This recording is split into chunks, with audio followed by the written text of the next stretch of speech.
설화를 가진 김수로와 그가 세운 나라가 바로 금간가야였다. 금간가야는 서기 전후부터 532년까지 존속했다. 지금도 이를 기념하는 그가 세운 나라가 바로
금간가야였다. 금간가야는 서기 전후부터 532년까지 존속했다. 지금도 이를 기념하는 금간가야 축제가 해마다 열린다. 역사와 축제가 만나는 현장. 금간가야는 철의 나라였다. 제철 기술을 보유했다는 것은 당시 금간가야가 강력한 고대 국가였다는 증거다.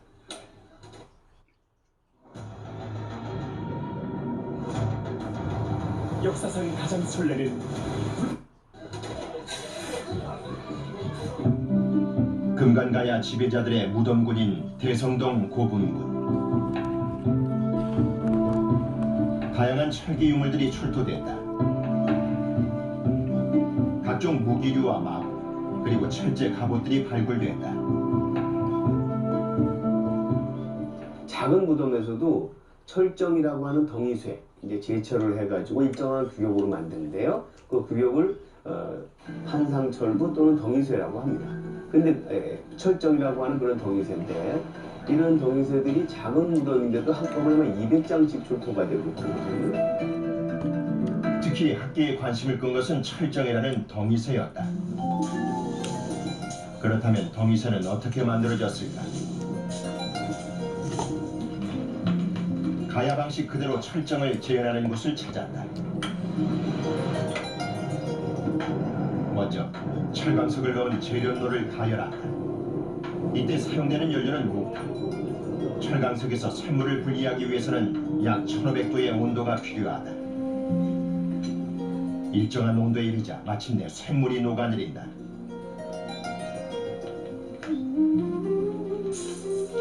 이 쇳물을 받아 형태를 만들기 시작한다. 이거 안 쓰지? 무수한 망치질 끝에 마침내 철정의 형태가 갖춰진다. 이렇게 만들어진 철정은 중간 소재. 이 철정을 이용하여 다양한 철기 완제품을 만들었다. 가야 철제 유물 중에서 가장 중요하게 평가받는 철제 갑옷. 이들도 중간재인 철정을 이용하여 제작했을 가능성이 높다.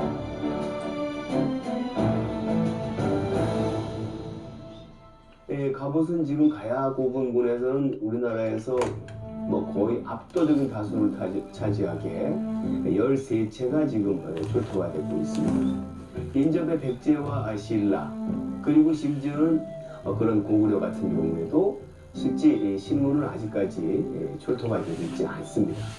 그런데 비해서 가야 같은 경우에는 지금 13채나 지금 출토가 되고 있다는 거죠.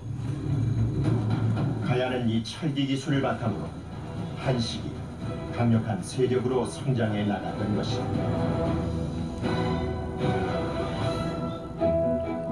마리산 고분군의 또 다른 발굴 현장.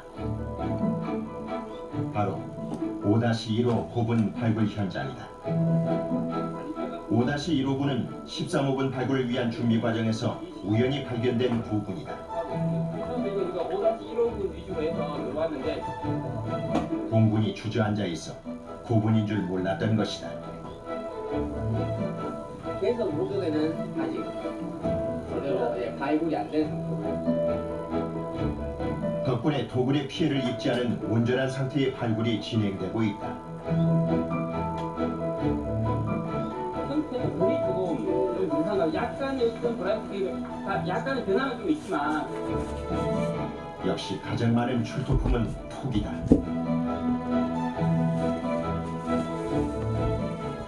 가야는 어떻게 보면 토기의 나라라고 부를 정도로 다양한 토기들이 존재하고 있습니다.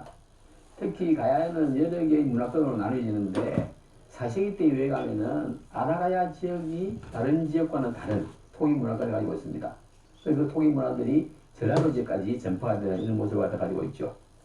그리고 아라가야 토기들은 굉장히 다양한 모습을 가지고 있습니다. 특히 그 상현 토기 같은 경우에는 그 오리 모양 토기라든지 아니면 수레바퀴 모양 토기라든지 등잔행 토기 이런 다양한 토기들이 있어서 다양한 형태를 보여주는 아라가야의 톡이들.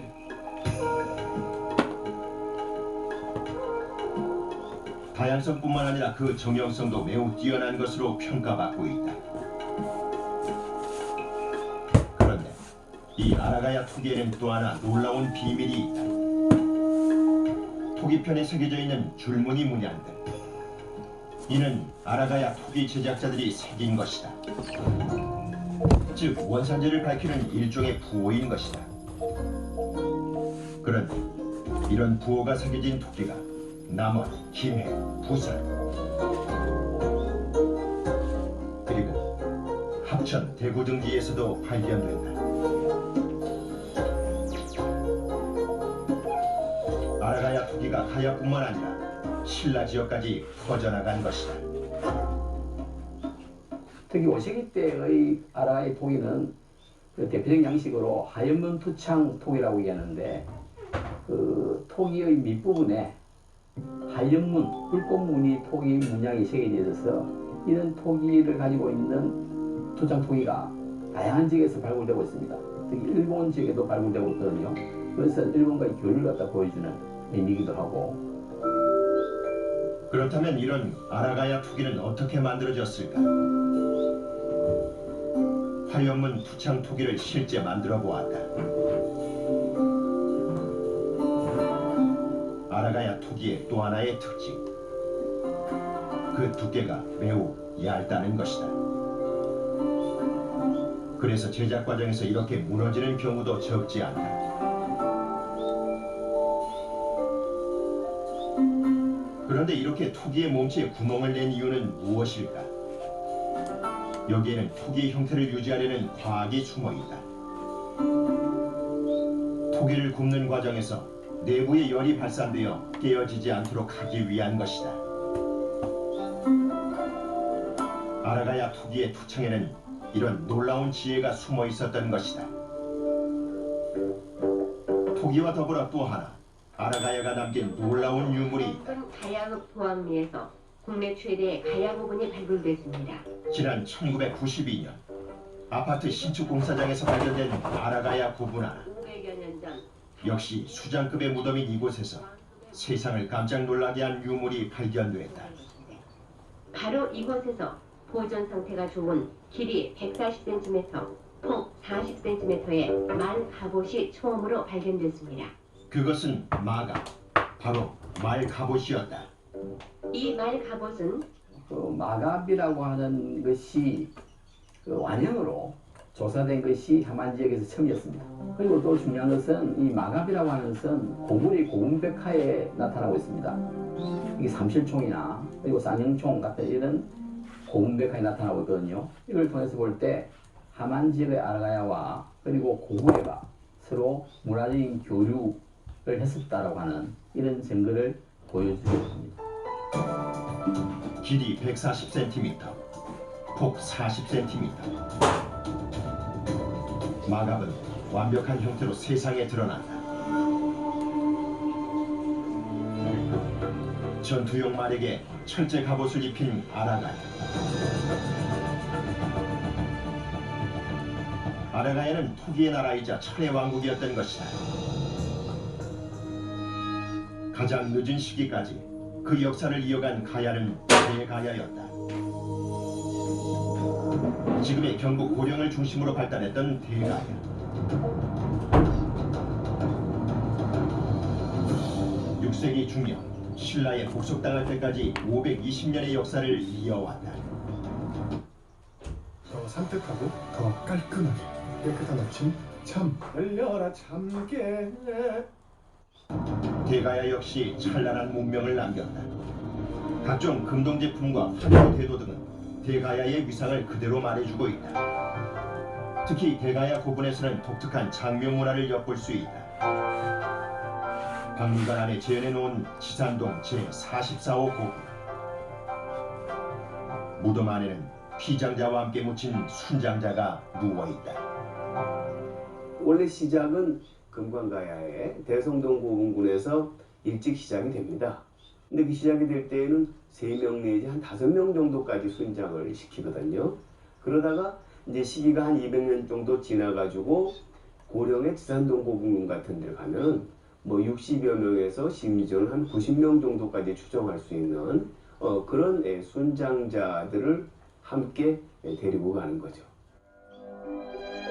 지산동 고분군은 최초로 순장자를 확인한 가야 고분이다. 대학교 학술조사단은 경상북도 고령읍내에서 대가야 고분 2기를 발굴하고 순장 유적지임을 확인했습니다.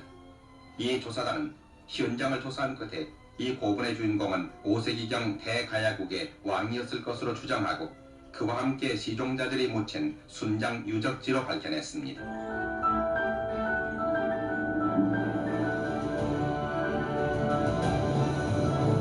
이런 순장이 보이는 건 뭐 삼국지 위서 동의전 부여조에 대량의 순장이 이루어졌다라고 기록은 되어 있지만 실제 유물을 통해서 고분군의 발굴을 통해서 이렇게 적극적인 순장의 증거가 보이는 건 가야의 고분군이 특징적이다, 유일하다 이렇게 얘기를 할 수 있습니다. 순장은 가야의 전 지역에 걸쳐 나타나고 있다. 모시던 주군을 죽음 이후에도 따라가서 모셔야 한다는 독특한 가야인들의 내세관. 이런 내세관이 만든 것이 순장 풍습이었다. 선생님께서는 앞으로 나와주시기 바랍니다. 2018년 3월 마리산 25호 고분에서는 특별한 행사가 열렸다. 발굴했던 고분을 복원하면서 순장 유물을 매장하는 의식을 함께 치른 것이다. 둘, 셋. 자신의 의사와 상관없이 주군을 따라 죽임을 당해야 했던 순장자. 그들은 이제 영원한 안식을 찾을 수 있을까? 가야의 순장 풍습은 신라 지증왕 때 완전히 사라졌다. 산능선을 따라 조성된 가야 고분.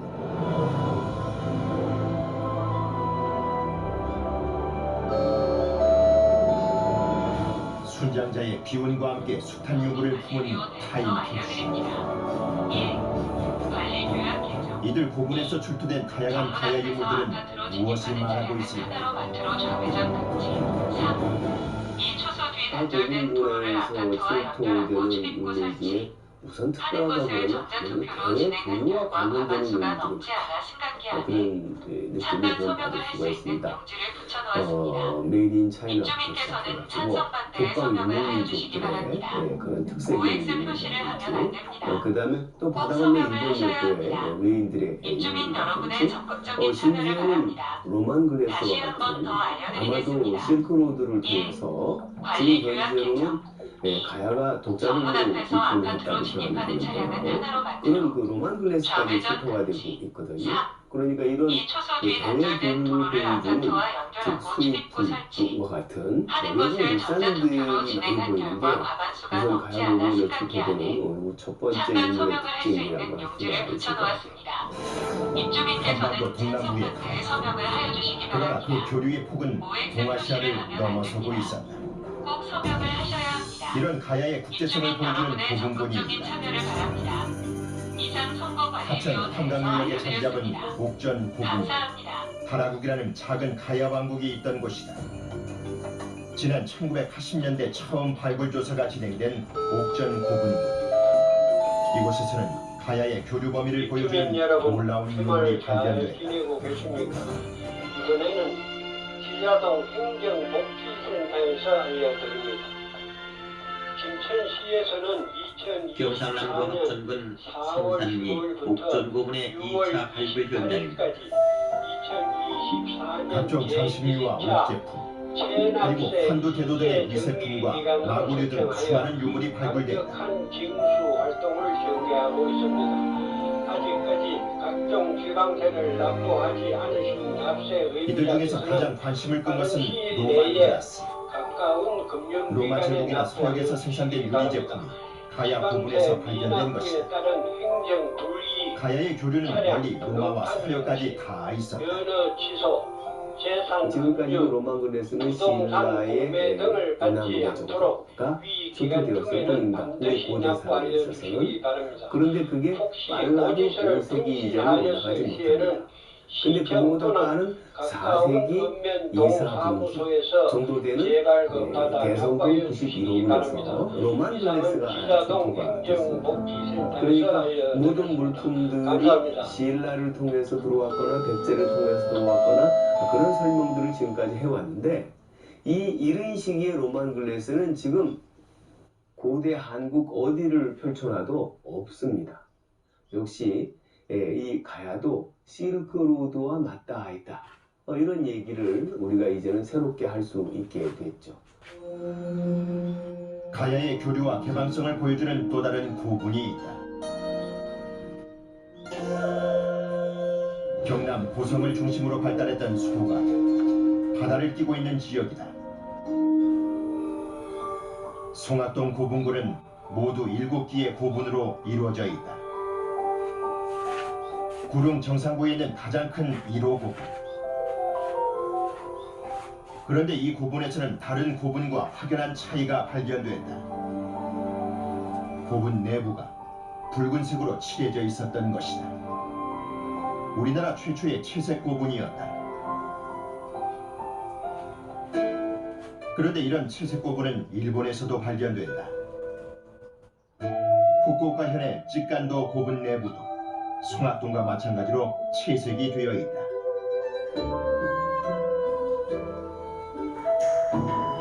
해안 지역뿐만 아니라 내륙 지역의 가야도 대외 교류 흔적을 볼 수 있다. 경남 창녕에 자리 잡은 비화가 6세기 신라 진흥왕이 정복하기까지 그 역사를 이어왔다. 비화가야가 남긴 송현동 고분군. 마음에 들었어요. 이곳에서는 일본과의 교류를 말해주는 또 다른 유물이 나왔다. 송현동 7호분에서 발견된 대형 목간이 그것이다.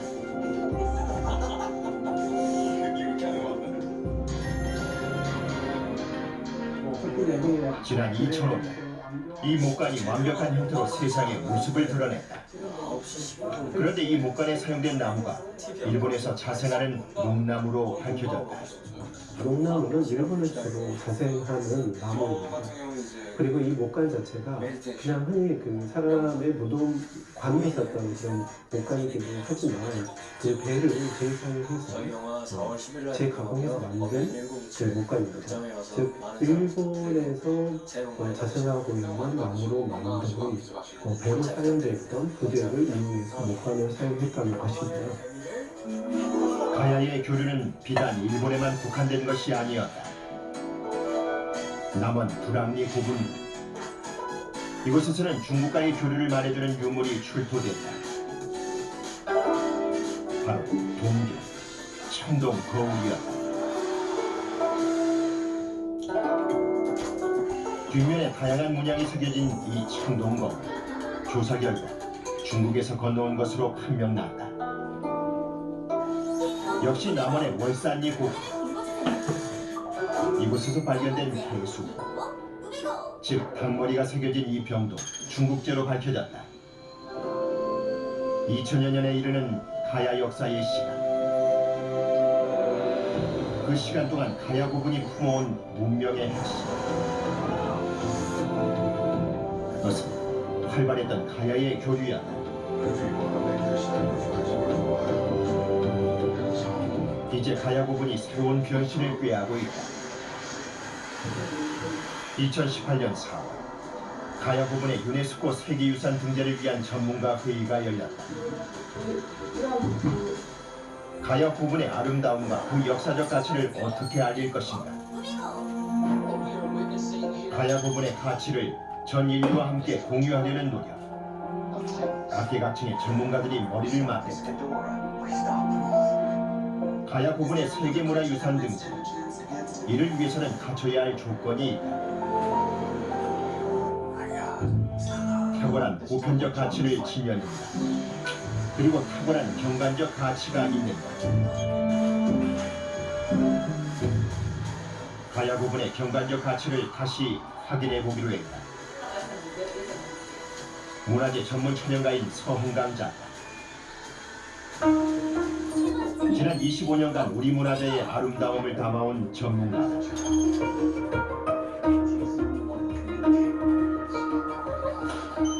그의 눈에는 가야 고분이 어떻게 비춰질까?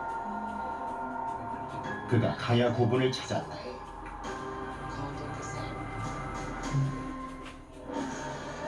이미 수십여 차례 가야 고분을 렌즈에 담아온 바 있는 서흥강 작가. 그러나 현장을 찾을 때마다 가야 고분은 다른 자태와 얼굴을 보여왔다. 그러니까 곡선이 아름다운지 봉분의 아름다움이라든지 다른 곳이랑 차이점이 있는 그런 느낌들을 받았어요. 특히 이제 그 신라문화품 같은 경우는 평지의 봉분을 빼서, 그렇지만 여기는 그게 아니고 언덕 위에 집단으로 봉분을 썼는데 그 모습이 나한테는 너무나 아름답게 보여. 그 라인들이. 그를 매료시킨 것은 가야 고분의 유리한 곡선이었다. 산능선을 따라 집단으로 조성된 가야 고분. 그 덕분에 가야 고분군은 곡선미의 극치를 보여준다.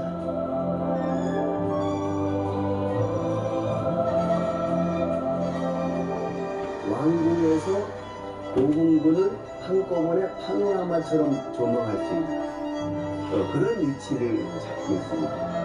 아마도 조금 더 적극적으로 해석을 한다면 우리의 조상들이 우리를 보호해준다라든지 그런 관념들이 있는 거죠. 그래서 그 산의 이름도 고령 같은 경우에는 주산이라고 합니다. 주는 님주자입니다. 즉 임금의 산인 거죠. 또 함안 같은 경우에는 마리산 고분군이라고 하는데 마리는 다름 아닌 머리입니다. 머리산 고분군.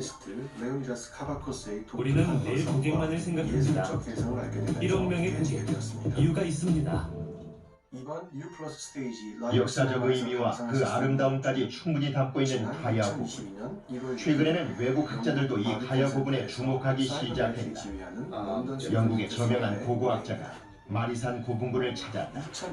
It's been fascinating to come here and look at the Gaia tumuli. I mean, this site is absolutely amazing, completely stunning. The scale of preservation, the range of preservation, this huge ridge running through. 그가 가장 먼저 주목한 것은 가야 고분의 규모. 한 지역에 이렇게 대규모로 조성되고 또 잘 보존되는 고분은 세계적으로도 드물다는 것이었다.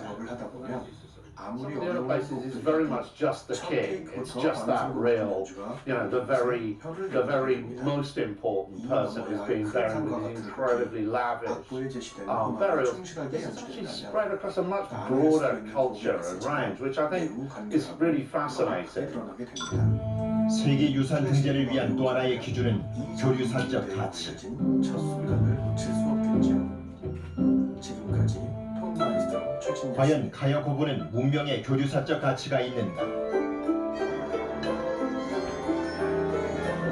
이를 확인해 보기 위해 먼저 일본의 오사카를 찾았다. 일본 중부의 오사카. 고대로부터 대륙과 한반도 문명의 관문이었다. 이를 말해주는 축제가 해마다 열린다. 사찬왕사 왓소 축제. 이 축제는 특이하게도 한국의 전통농악과 탈춤 등이 등장한다. 일본의 전통 공연도 함께 진행되어 한일 양국의 축제처럼 보인다. 이 축제는 6세기 말 쇼토쿠 태자가 백제인을 초청하여 사찬왕사를 건립한 것을 기념하는 축제다.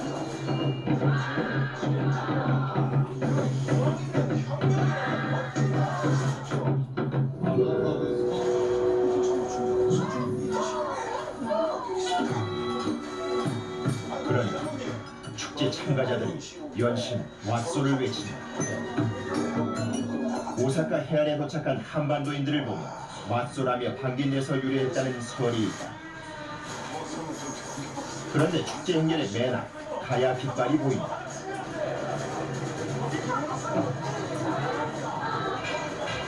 가야 깃발을 선두로 신라, 백제 깃발이 뒤따른다. 무슨 의미일까? 일본 서기에서도 최초로 등장하는 외국인은 역시 가야였고, 따라서 가야는 그 이름 그대로 일본 연구의 외인들이 인식한 최초의 외국인이었다라고 생각을 했거든요. 적어도 중국과 교류를 본격적으로 하기 전까지는 대표적인 외국의 이름은 역시 가야였다라고 하는 걸 말할 수 있을 거예요. 일본과 최초로 교류한 외국 국가 가야. 그 흔적은 일본 열도 곳곳에서 만날 수 있다. 일본 내륙의 전략은 군마현. 지도 위에 붉은 점은 이 지역 고분.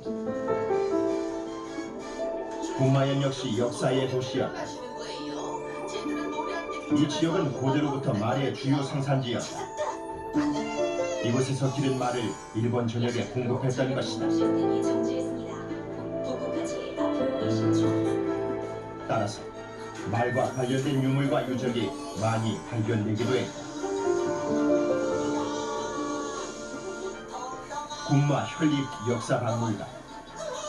이곳에는 가야와의 교류를 말해주는 유물들이 적지 않다.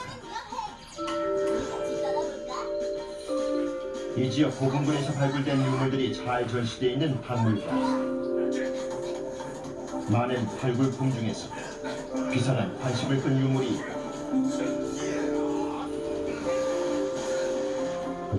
바로 부추대동.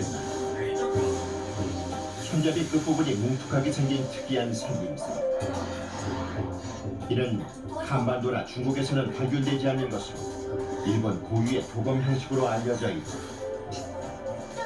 그런데 은상감 기법은 당시 일본의 기술이 아니라는 것이 통설이다.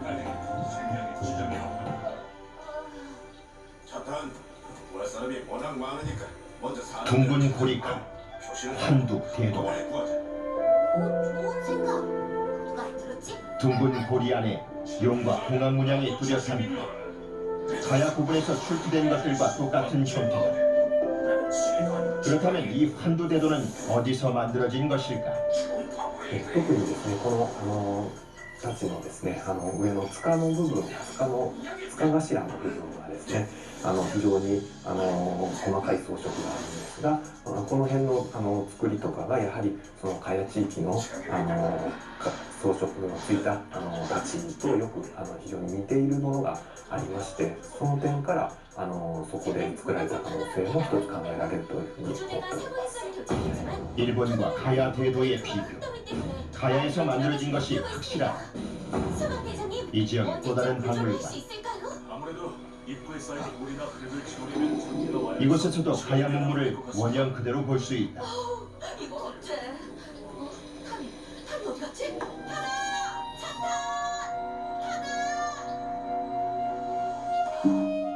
이 지역 고분에서 출토된 금동 신발.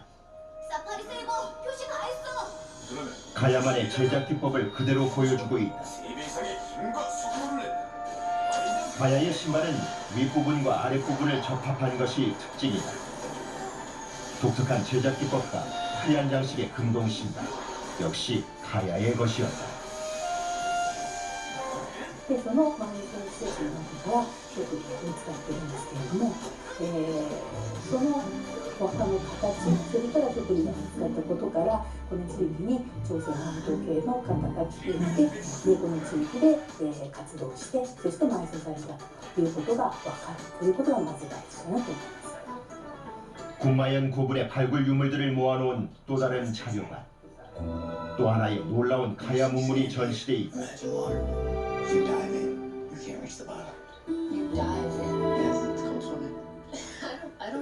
이곳의 어느 고분에서는 온전한 형태의 고대인이 세상의 모습을 드러냈다.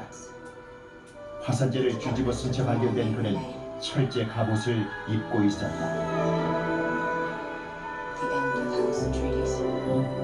でその、被害に遭った当時の古墳人にとっては大変なことなんですが、その被害に遭ったおかげで当時のままの地面とか村とかお墓とか全て残ってですね、当時の生活そのままを再現することができる非常に貴重な遺跡を持っている県でもあるということですね。そういった遺跡の一つが、金井東浦遺跡ということになります。 갑작스런 화산 폭발에 희생된 고대인이 입었던 갑옷.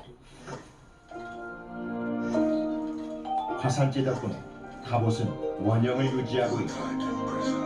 겉면은 용암에 녹았지만 인체와 닿아있던 안쪽면은 온전한 형태가 가능했던 것이다.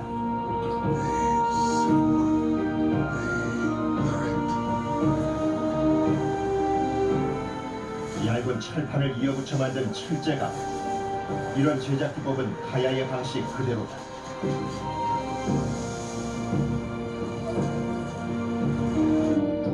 이 갑옷의 주인은 온전한 미이라 형태로 발견됐다. 철제 갑옷이 화산재로부터 그를 보호했던 것이다.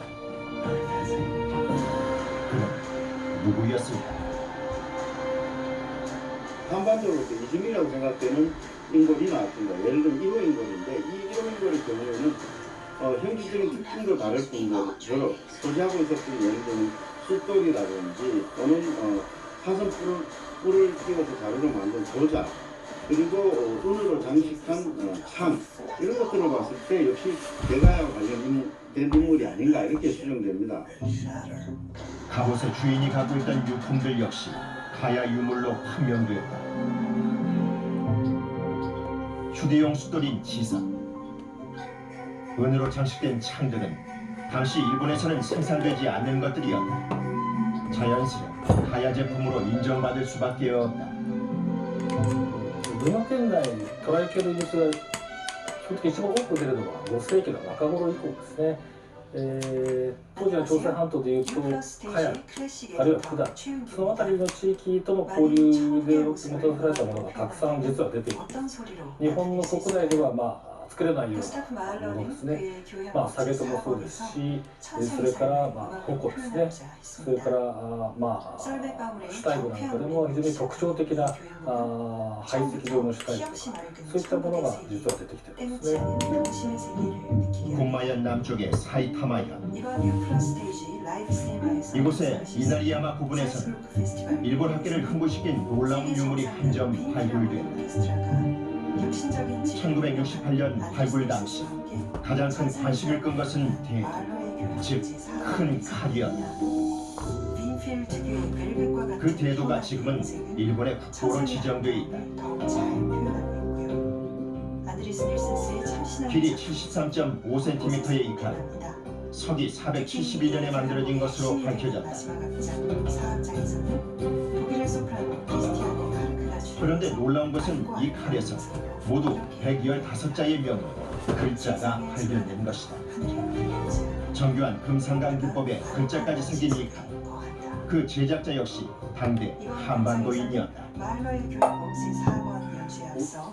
요즘 주옥과 부드러움의 황금 비율, 진로 골드, 제로 슈가. 들리시는 알반베르크의 바이올린 5세기대 유물 중에 일본 사람들에게 가장 중요한 유물이 뭐냐고 보여주면 주저없이 이 신의 연철검을 이야기합니다. 문제는 이 상담한 기술자가 어디서 왔는가는 일본 연구자도 당연히 그 당시에 일본에서는 그러한 기술이 없었기 때문에 이주민이 와서 했다고 생각했습니다.